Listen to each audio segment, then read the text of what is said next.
Première mondiale des JO 2024. Grand secret terroriste, défi planétaire et clé de la liberté. Donc, c'est bien une première mondiale parce que c'est pour la première fois que nous avons assisté à un électrochoc planétaire qui est passé inaperçu d'une certaine manière et qu'il faut absolument exploiter. Alors, ce choc, cette réprobation universelle, cette condamnation universelle de l'ouverture des Jeux olympiques 2024, eh bien, il faut bien faire un arrêt sur image pour bien considérer que le monde entier a assisté à un détournement des Jeux olympiques, à une scénarisation de l'anti-France et de ses valeurs universelles d'excellence. Donc c'est un scandale planétaire sans précédent, inouï et unanime. Nous verrons comment. Donc je l'ai dit, c'est une chance.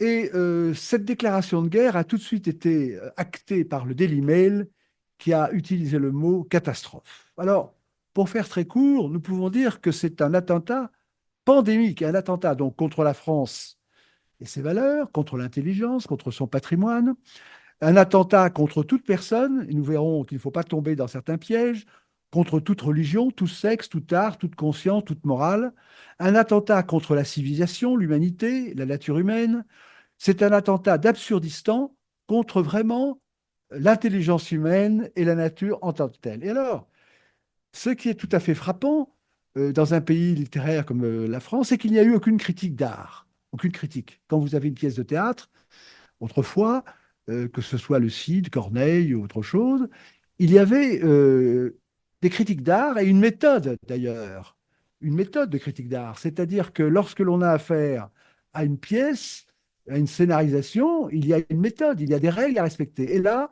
nous avons assisté à des commentaires. Rien. Alors, la vraie question qui n'a pas été posée, c'est comment comprendre ce scénario de l'ouverture des Jeux olympiques 2024. Bon, comment comprendre? Dans quelle doctrine faut-il s'inscrire? Bon. Alors certes, tout le monde a été choqué, mais il n'y a pas eu cet exercice qui est fait. Alors, tout de suite, il y a trois choses à considérer. D'abord, si vous voulez, c'est que donc c'est un grand secret terroriste. Voilà. Donc il y a ce qui est à comprendre, c'est première partie, le grand secret terroriste. La deuxième, nous le verrons, c'est bien un défi mondial. Et la troisième, c'est quelle attitude adopter en face de cet attentat pandémique. Alors, donc, c'est une guerre symbolique. C'est-à-dire que c'est une guerre symbolique, nous y avons assisté, et nous avons assisté à l'apologie du terrorisme qui, théoriquement, tombe sous les coups de la loi. C'est un déroulement, et je tiens à dire, pour ne pas oublier, qu'il ne faut jamais oublier que le président Macron, qui est un auteur raté, mais qui est un acteur, si vous voulez, a présenté sa candidature en présidentielle 2017 sous le nom Révolution. Révolution. Révolution. Et les Jeux Olympiques, l'ouverture des Jeux Olympiques a été détournée pour en faire une scénarisation de la Révolution. Bon. Et donc, nous allons retrouver ces grandes figures de la Révolution. Donc, cette guerre symbolique a été faite contre la Grèce, puisque n'oublions pas que les Jeux Olympiques ont commencé en Grèce et les Olympiques, Olympe, c'est la Grèce. Et donc il y a eu une attaque, un attentat contre ce que représente la Grèce, l'intelligence, la beauté, l'harmonie et cette consécration de la beauté du sport qui était reliée à Zeus. Et nous verrons que le Zeus de la scénarisation Macron, nous le verrons, il y a un dieu caché, si je peux dire, un génie caché, qui est le bonnet phrygien, qui, je vous le rappelle, et nous le verrons, est le symbole euh, omniprésent, mais omnicaché, sous les auspices duquel les Jeux olympiques se tiennent. C'est ce petit, nous le verrons, c'est le génie caché de la scénarisation et des Jeux olympiques. Vous voyez, c'est le porte-clés, et ça, c'est capital. C'est celui qui représente Zeus. Guerre symbolique contre la Grèce, guerre symbolique contre la France, et je dirais même guerre symbolique contre la nature humaine. Et surtout, il ne faut pas tomber dans les pièges dans lesquels, effectivement, on veut nous faire tomber. Alors, finalement, tout le monde a constaté que c'était fait pour choquer. Évidemment, les commentateurs, puisqu'il y a eu des commentateurs, il n'y a pas eu de véritable analyse, si vous voulez, tout était fait pour tomber dans le panneau, pour réveiller des réflexes noirs, blancs, des réflexes épidermiques sur la religion, sur la culture, sur l'art, sur l'histoire, etc. Et donc, on peut dire que presque tous les commentateurs sont tombés dans le panneau. Alors, je dis bien condamnation universelle. Bien entendu, dès que les choses ont mal tourné, dès que la scénarisation a commencé à mal tourner, et bien entendu, les préposés au mensonge ont commencé à faire un sondage. Mais comment peut-on faire un sondage puisqu'il y avait seulement le tiers des Français qui assistaient, et ce sondage a soi-disant donné 80% de favorables. Je vais vous montrer qu'il y a eu une condamnation, c'est la première fois dans l'histoire du monde, si je peux dire, qu'il y a une condamnation universelle de cette ouverture et, ce qui est très très important, de cette scénarisation, et parce que nous verrons quel est le principe directeur de cette scénarisation. Je vous rappelle que dans les doctrines littéraires, par exemple, la tragédie réside sur deux mots, pitié et la terreur. Deux mots seulement. Donc là, nous verrons qu'un seul mot suffit pour caractériser cette scénarisation avec ces tableaux. Alors quand même, il faut rappeler, disons, que les condamnations unanimes de tout continent, tout peuple, toute religion, je dis bien unanime. Il y a unanimité, il faut le démontrer, mais c'est très simple. Bon. Vous savez, c'est le culte de l'aveu, qui est bien connu en justice, et là, nous allons voir que c'est l'aveu. Alors bon, je citerai quand même pour mémoire, pour les États-Unis, évidemment, avec Donald Trump, qui n'a pas été très imaginatif puisqu'il a dit que c'était une honte. Bon, c'est pas bon. Il y a Elon Musk, et bien entendu, qui a été plus près de la vérité lorsqu'il a dit que c'est une menace pour la civilisation. Menace pour la civilisation, alors que je vous rappelle que la Grèce, évidemment, le foyer de la civilisation européenne et de l'intelligence. Vous avez ensuite, bien entendu, vous avez Dimitri Medvedev, donc l'ancien président de la fédération, qui lui a dit que c'était un spectacle dégoûtant, monstrueux. Bon, ensuite, vous avez le porte-parole des affaires étrangères russe qui a parlé de ridicule. Mais vous voyez, nous sommes dans le commentaire, dans l'épiderme, mais pas dans la véritable étude doctrinale, doctrinaire, littéraire, artistique de cette scénarisation qui était quand même cette scénarisation mondiale. Bon. Et en fait, je dirais tout de même, pour aller très rapidement, il y a eu la condamnation des églises, vous avez l'orthodoxe qui dit une insulte à la religion, mais aussi à l'humanité. Et là, nous commençons à aller vers la vérité, c'est que c'est vraiment une mise en cause de la civilisation en tant que telle. Et la raison, ce qu'il faut, c'est se demander pourquoi ce Dieu caché, finalement, est l'ennemi de l'humanité. Évidemment, qui concerne particulièrement la France. Bon. Il a été question de suicide culturel et historique. Non, nous verrons que ce n'est pas un suicide, c'est un attentat. C'est pas un suicide, il y a une volonté derrière. Et il y a, bon. Donc, celui qui a le mieux parlé, pourrait-on dire, bon, nous pourrions commenter, il y a les évêques de France, mais qui n'ont pas été très imaginatifs, scènes de dérision et de moquerie du christianisme. C'est vraiment profil bas. J'en profite pour dire que bien entendu, le grand absent, c'est le pape, si vous voulez, le pape. Je parlais également de Philippe Catherine, qui fait parler de lui actuellement, et qui a dit que s'il a eu le provoqué, il aurait enlevé la dernière partie qu'il avait cachée de son corps. C'est vraiment se moquer du monde totalement. Mais le grand absent, c'est effectivement le pape. Bon. Et ça mériterait évidemment un arrêt sur image. Bon. Mais nous allons arriver au point le plus important d'une manière tout à fait étrange et notable, celui qui est allé le plus près de la vérité et qui a élevé le débat, c'est le président turc Erdogan, puis qui est en général prompt à pourfendre l'Occident. Je vous rappelle d'ailleurs qu'il a consacré au culte musulman Sainte-Sophie, la basilique Sainte-Sophie. Bon, ce qu'il a dit, c'est qu'il a attaqué pour sa part l'immoralité commise contre le monde chrétien et contre tous les chrétiens. les Jeux olympiques, dit-il, ont été utilisés comme un outil, alors là on rentre dans le vif du sujet, comme un outil de perversion qui corrompt la nature humaine.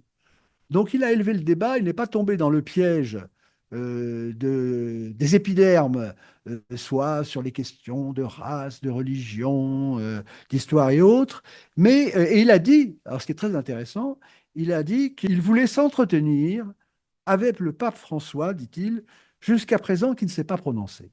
Et là, nous commençons à voir l'importance de cette scénarisation qui n'est pas une distraction, qui n'est pas un exercice artistique, mais qui est une véritable arme de guerre dont il faut étudier tous les éléments en remontant à l'origine. Alors, quand je me permets de dire que c'est une condamnation universelle de cette œuvre du président Macron, c'est parce que c'est bien lui qui est derrière. Qu'est-ce qui me permet d'affirmer que c'est l'unanimité, la condamnation mondiale? Bon. Eh bien, ce qui permet de le dire, c'est que finalement, commençons par dire, par exemple, la chaîne NBC, qui est principal diffuseur des Jeux Olympiques depuis 1988, finalement, a retiré des fréquences hertziennes la transmission de cette ouverture. Première chose. Bon. Mais l'onde de choc provoquée tout de suite par cette attaque pandémique, j'allais dire au genre humain, à l'intelligence, à la civilisation, a été telle que Jean-Marc Morandini a assuré tout de suite, effectivement, que le comité olympique retirait la vidéo de sa cérémonie d'ouverture dans près de 210 pays. Alors, je vous rappelle quand même que le nombre officiel de pays est inférieur, donc, et qu'il a refusé d'en donner la raison. Donc, le meilleur aveu, je vais vous dire, la preuve totale, c'est l'aveu. Et nous allons voir pourquoi. Comment se fait-il que les organisateurs, le comité olympique, aient retiré, n'aient plus voulu que cet attentat pandémique soit vu du monde entier. Et là, nous tombons sur la fameuse stratégie de Gandhi qui disait qu'il faut rendre l'injustice visible. Et la question à laquelle nous devons répondre, c'est pourquoi les auteurs, voyant la condamnation universelle, ont-ils voulu cacher leur crime? Donc, premier élément, c'est un grand secret terroriste, parce qu'effectivement, cette scénarisation qui est l'apologie de la révolution, de la terreur révolutionnaire, et qui met sous emprise, finalement, ses victimes. Et je tiens à dire dès maintenant que la France est sous emprise révolutionnaire depuis, pour faire court, 1789. Et donc, sur le thème révolution, ce qui était montré, c'est la méthode, la technique de magie, puisque Macron, je vous rappelle, dit bien que la politique, c'est un style, c'est une magie. Nous avons assisté à une scène de magie noire pour montrer au monde entier le harcèlement que les Français ont depuis la Révolution, avec ces scènes que nous voyons à la télévision. À la télévision, constamment, nous voyons ces scènes de mélange des genres, de mélange des blancs, du jaune, du vert, des sexes, du reste, etc. Ce mélange qui est une confusion sémantique qui détruit l'intelligence, qui détruit la civilisation, qui détruit la nature humaine, comme l'a très bien dit le président Erdogan. Et là, dans la magie, le grand problème pour le magicien, c'est qu'il faut effectivement que la victime ne voit pas les trucs. Or là, le truc, nous allons le voir, le trucage est très simple, la méthode des tableaux est très très simple, et c'est ce que le comité olympique et les gens qui sont derrière le comité olympique ne voulaient surtout pas que le monde entier voit trop bien pour découvrir et donc pour désensorceler, si on peut dire, cette technique révolutionnaire qui est en train d'amener la France aux abîmes, effectivement, depuis 2 siècles, puisque je le rappelle, la France, qui était le premier pays au monde, est actuellement traînée dans la boue, comme nous devons le voir, et est en passe, le mot a été utilisé, non pas de se suicider, mais d'arriver en phase finale. Alors, ce qui est très important, c'est que le procédé magique de cette scénarisation qui n'est pas de l'art, mais qui est de la magie noire, si vous voulez, qui est de la magie, qui détruit le cerveau, qui détruit la morale, qui détruit l'intelligence. parce que je tiens à le dire tout de suite, il ne faut pas tomber dans l'épiderme. Effectivement, quand on vous montre des gens d'une couleur en face d'une autre, l'épiderme de certains se redresse. Mais il faut bien voir que même la scénarisation qu'il y a eu devant l'Institut de France avec Aya Nakamura n'est absolument pas, disons que j'ai travaillé dans le Pacifique, avec notamment dans l'ambiance cannibale qui est très rafraîchissante et les autres, et toutes les personnes que je voyais étaient respectables. C'est-à-dire que ce qui rendait très éloquente cette scénarisation, c'est que ce n'était pas un jeu de race contre une autre, c'était le mépris de tout le monde, de toutes les couleurs, de toutes les cultures. C'est ça qui est important. Par exemple, Aya Nakamura portait offense, c'était un attentat contre la femme en tant que telle. C'était un attentat contre sa lignée, parce qu'elle se respecte, de son identité. Donc, il n'y avait que des perdants, si vous voulez. Et je tiens à le dire, si jamais j'oubliais, quand vous pensez que la carte républicaine a été ridiculisée en faisant ses contorsions, si vous voulez, il y a eu les contorsions de la danse, quand vous avez l'inversion entre cette danse désarticulée de robots et de ces gardes républicaines. Donc, ce n'est pas seulement la royauté qui est ridiculisée, ce n'est pas seulement le christianisme, ce n'est pas l'élégance de la femme en tant qu'elle, ce n'est pas l'aspect militaire, ce n'est pas, c'est la République elle-même en tant que telle, ce sont les institutions. Mais tout le monde y perd, c'est-à-dire qu'on va, je tiens à le dire, c'est un anéantissement, comme l'a très bien dit le président Erdogan, ça corrompt, c'est un outil de corruption de la nature humaine.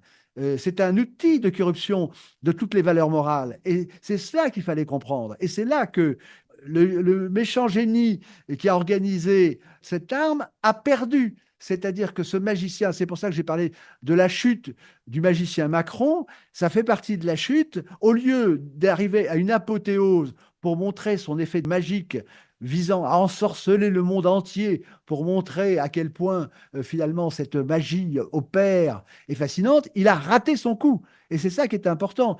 Il s'est ridiculisé devant le monde entier. Et il fallait voir son visage qui a changé à cette ouverture. Quand il a ouvert les jeux, il a été sifflé. Je pensais à Néron, toute chose égale par ailleurs, et il a blêmi. Et lorsqu'il a clôturé l'ouverture, il n'a pas parlé. C'est la preuve suprême de l'aveu. Il a lui-même avoué son échec, comme le comité olympique.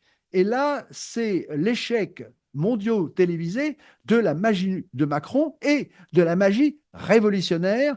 Alors, quelle est la technique? Elle est très simple, si vous voulez. Bon, alors, les gens normaux, l'intelligence naturelle, ne voient pas à quel point cette magie est extrêmement facile. C'est-à-dire qu'il n'y a que deux choses au monde, il y a l'être et le néant. Bon, et surprenez une figure théologique, le diable étant le singe de Dieu, il ne peut que singer l'être. Donc, qu'avons-nous vu dans cette scénarisation, si on fait son analyse? Eh bien, il y a l'être. L'être, évidemment, c'est la beauté de la ville royale qu'est Paris. C'est la beauté du patrimoine français. Je tiens à le dire, évidemment, le patrimoine d'avant, disons dans son principe, d'avant la Révolution, puisque la Révolution a tout révolutionné, c'est-à-dire rien créé. La France, les valeurs de la France sont des valeurs de création, les valeurs de la Révolution sont des valeurs de prédation. Mais quand on n'a rien, qu'est-ce qu'on fait? Eh bien, on est un prédateur, on est un parasite. Et donc, la scénarisation parasitait tout ce qu'il y a de meilleur en France, chez l'homme, chez la femme, dans la culture, pour évidemment révolutionner, c'est-à-dire retourner, transformer l'or en plomb. Au départ, la scénarisation prend le bien.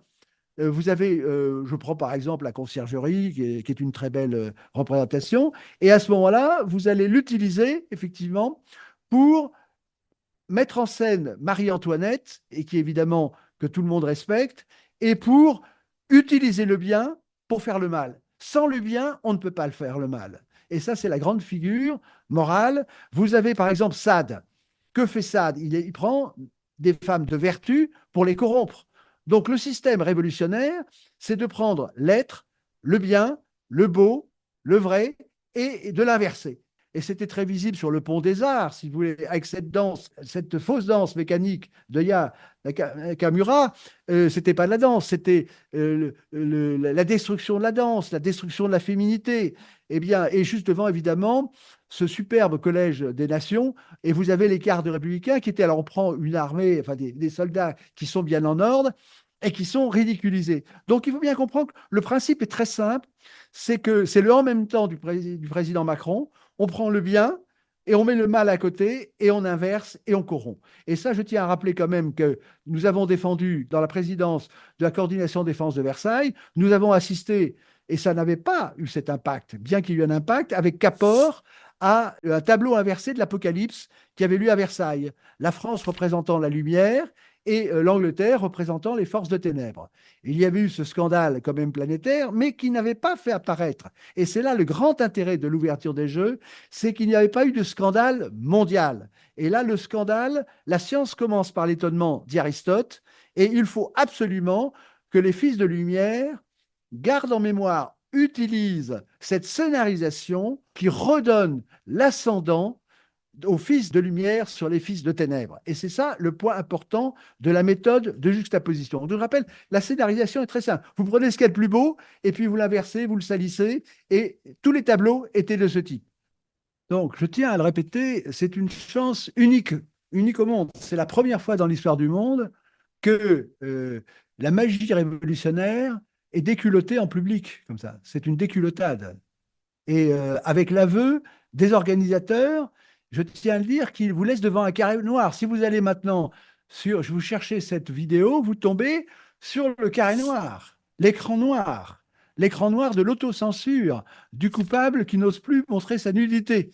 Alors évidemment, on a assisté à une nudité sur un plan, mais sur le plan moral. Alors, donc maintenant, pour bien se désensorceler, c'est-à-dire pour échapper à cette magie qui vous tue. Donc, c'est un jeu intellectuel. Il faut réarmer l'intelligence, il faut réarmer. Et la bonne méthode pour ne plus être soumis à cette emprise magique, c'est de comprendre. C'est tout simplement l'intelligence. Alors, donc, je le rappelle bien, nous l'avons vu à Versailles, puisque nous sommes battus contre l'art new-yorkais à Versailles, qui utilisait là encore le bien, les grands appartements royaux, pour mettre des sextoys. C'est toujours la même chose. L'utilisation de la vertu pour le vice, du bien pour le mal, et sans le bien, on ne peut pas faire le mal. C'est ça la petite utilité, si j'ose dire.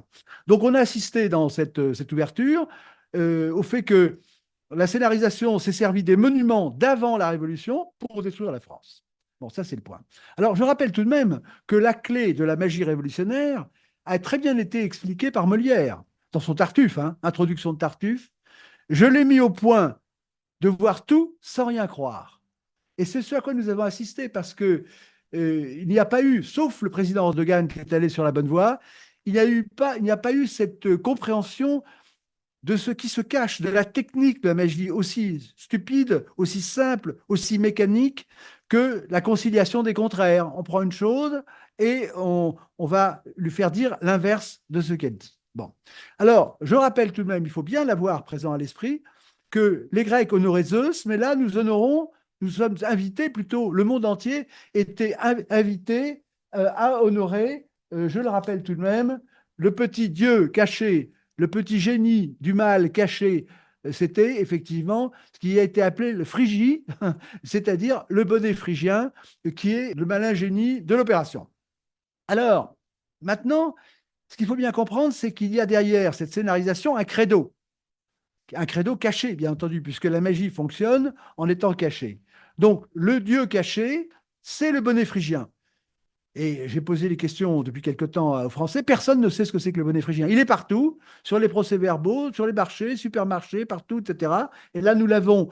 Et personne ne sait ce que c'est. Personne ne... Dans le meilleur des cas, ceux qui croient savoir disent c'est en fait le symbole de la liberté. Non, ce n'est pas le symbole de la liberté. Maintenant, c'est devenu le symbole de la mise en esclavage. Donc, il y a au sommet de la pyramide de cette scénarisation, il y a le bonnet phrygien, que nous avons vu en blanc d'ailleurs.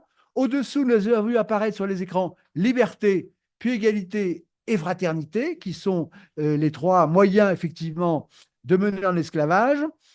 L'inversion, qui était la valeur, la scénarisation de la Révolution, donc une guerre des symboles, et que nous avons vu avec Marie-Antoinette, la scène, la carte républicaine, et pour terminer la mystification, c'est l'hymne à l'amour qui était en fait l'hymne à la haine. Nous avons assisté à une scénarisation de la haine de toutes les valeurs de la France, à la destruction de la France et non son suicide. ce qui est bien à comprendre, c'est que c'est un outil.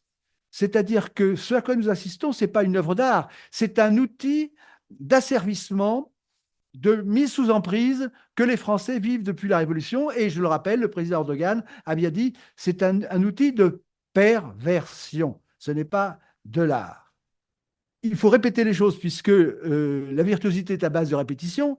Cette scénarisation a, pour la première fois au monde, rendu visible l'outil de perversion. C'est le grand secret terroriste dévoilé. C'est le secret de l'outil qui détruit la France depuis 3 siècles. Nous allons y venir. Et ça, il faut bien se le mettre dans l'esprit. Alors, il faut que cela cesse. Et comment? Eh bien, tout simplement, il suffit de démasquer le magicien. Et c'est ce que le comité olympique a voulu arrêter absolument. Il dit attention, c'est trop visible. Et jamais il y a eu l'unanimité dans le monde entier pour condamner la Révolution française, puisque derrière cette scénarisation, c'est la Révolution qui était démasquée, je vous dis, avec l'aveu de ses promoteurs.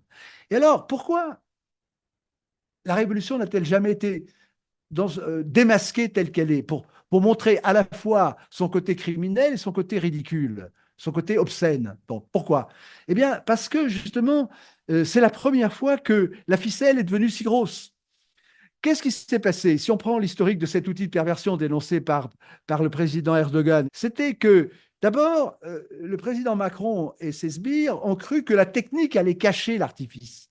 Parce que nous avons assisté à un exercice de ce qu'ils appellent l'intelligence artificielle. Ce sont des contorsions techniques, des images, etc. Il n'y a aucune invention, il n'y a aucun génie, il n'y a rien. C'est rien du tout. Et donc, ils pensaient que ça ferait passer l'évidence. Mais l'évidence, je vous la dévoile. Alors, donc pourquoi est-ce que, disons que ces farces et attrapes de la magie politique de Macron n'étaient pas visibles? C'est parce que les victimes à la Révolution ont donné de la grandeur à l'horreur criminelle du procédé révolutionnaire. Quand vous avez les religieuses de Compiègne qui vont en chanter, vous avez eu le décor de la royauté qui donnait de la grandeur à ce qui était abject, abominable. L'évidence n'est pas apparue et je vous dis, les victimes ont contribué à sacraliser cette magie noire. Ensuite, il y avait eu auparavant la philosophie des Lumières qui avait utilisé la langue française, toujours le bien pour faire le mal, pour donner de la grandeur à ce qui nous venait d'Angleterre d'ailleurs. Et donc, ce n'était pas visible. Quand vous lisez Diderot, quand vous lisez Voltaire, vous avez l'impression qu'il y a de l'intelligence. Non, le procédé est toujours le même. Utilise le bien pour le mal. Donc, la révolution, c'est la destruction de tout ce qui lui est opposé. Bon, ça, c'est Saint-Just. Bon, donc, c'est la destruction de la France.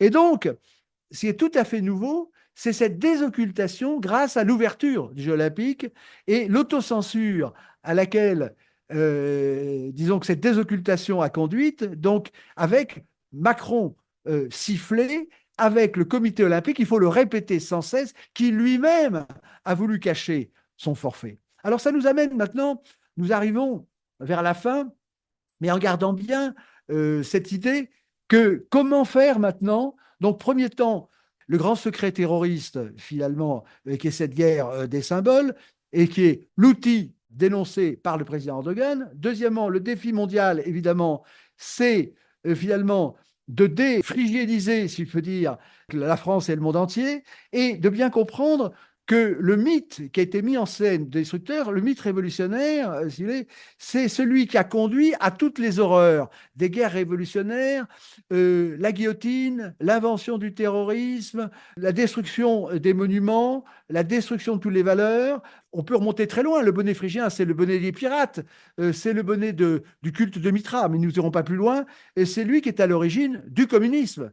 C'est lui qui est à l'origine, le bonnet phrygien, du fascisme. C'est lui qui est à l'origine du nazisme. Et ce qui m'autorise à le dire davantage, c'est que vous avez Solzhenitsyn qui est bien allé en Vendée et dénoncer liberté, égalité, fraternité comme l'absurde. Or, ces trois mots qui sont en contradiction permettent effectivement à la magie d'entrer dans notre cerveau et de nous rendre totalement, le rendre inopérant. C'est la destruction de l'intelligence à laquelle nous avons assisté. Le défi mondial, c'est d'en finir avec l'idéologie, la religion du bonnet phrygien.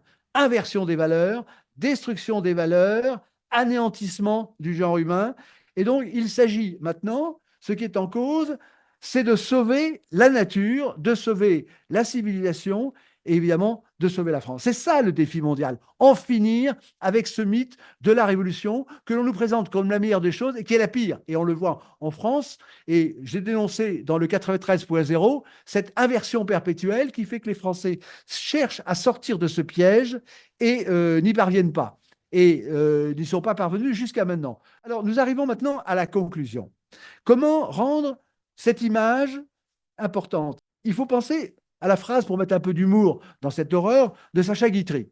Sacha Guitry disait « Ce qui me gêne dans l'infidélité de ma femme, c'est que les autres voient de quoi je me contente. » Et si on l'applique à cette scénarisation, eh bien, effectivement, le monde entier a enfin vu ce dont les Français ont été obligés de se contenter depuis 300 ans, c'est-à-dire un régime abject, un mensonge perpétuel, une destruction, et nous le voyons dans les médias, les tableaux qui ont été présentés dans l'ouverture des JO, nous les voyons constamment, ce mélange obscène dans tous les domaines, cette destruction, et je l'ai dénoncé dans les mathématiques modernes, cette destruction de l'intelligence.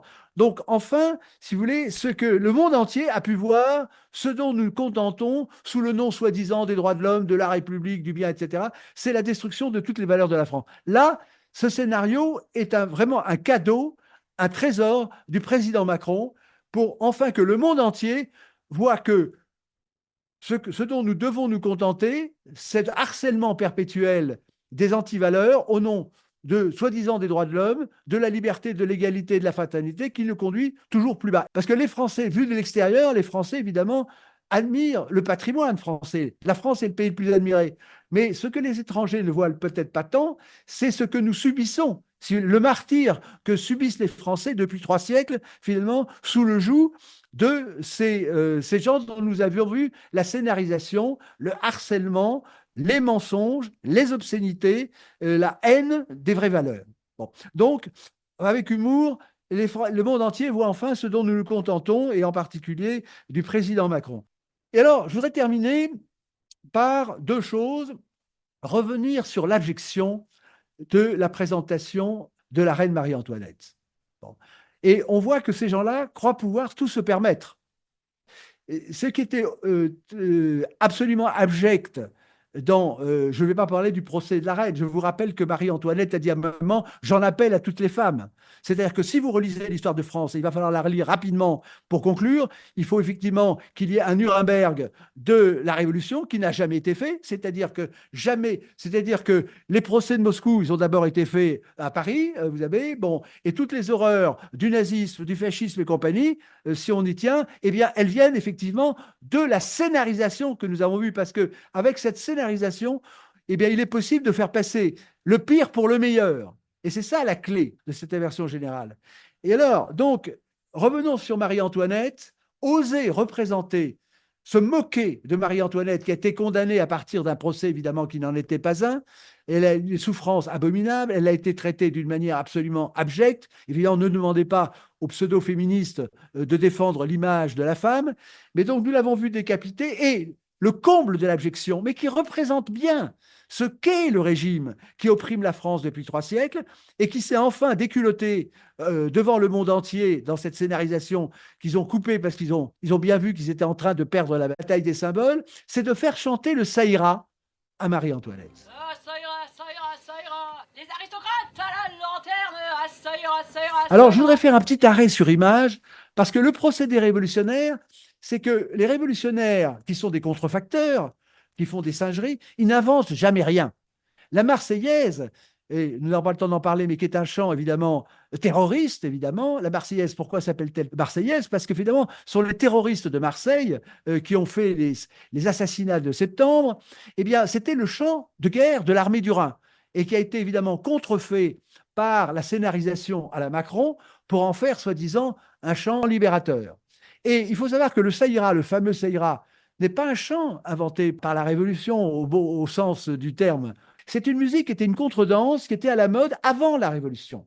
Donc elle a été détournée. Elle s'appelait le carillon national qu'on a fait chanter à Marie-Antoinette.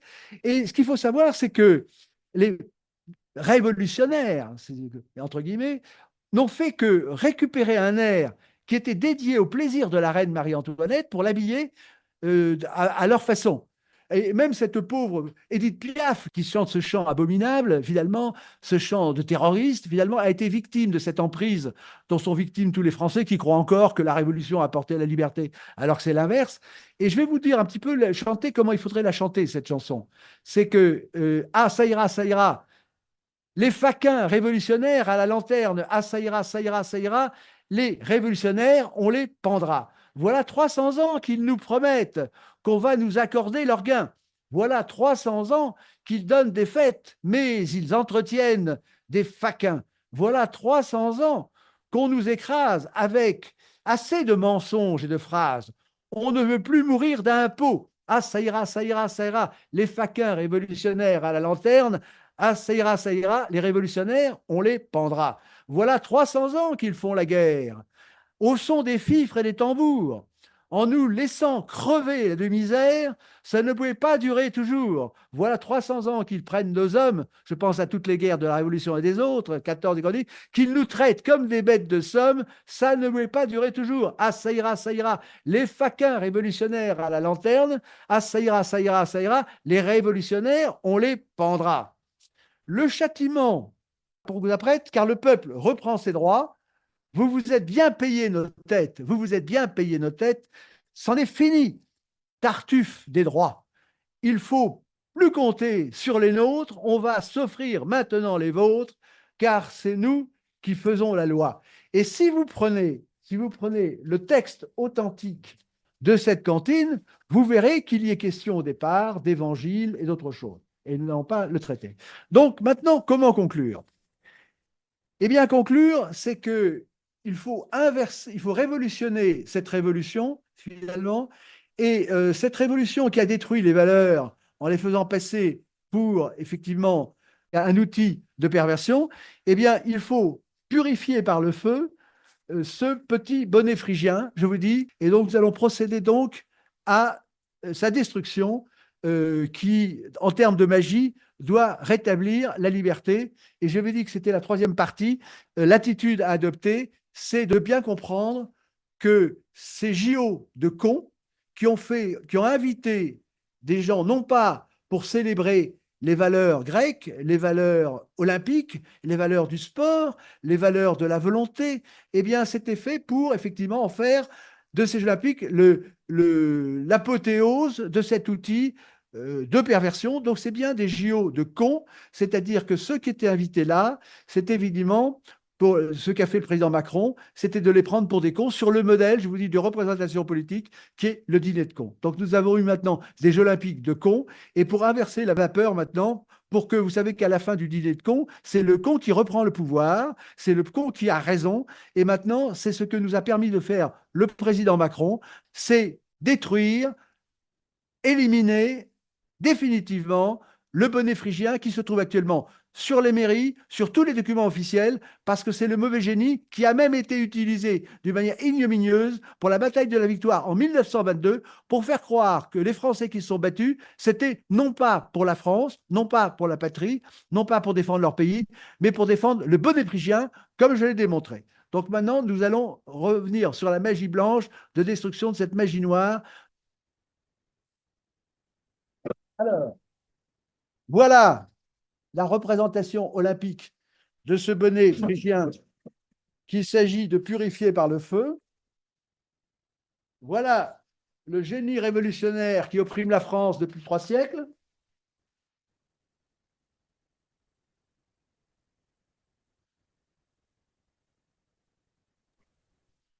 Le comité olympique qui disparaît avec. Première mondiale de destruction mondiaux télévisés du bonnet phrygien, choisi par Macron, enfin pour redonner le pas des fils de la lumière sur les fils de ténèbres grâce au feu. Voilà le tableau final de l'ouverture des Jeux olympiques Paris 2024. Il n'en restera plus rien.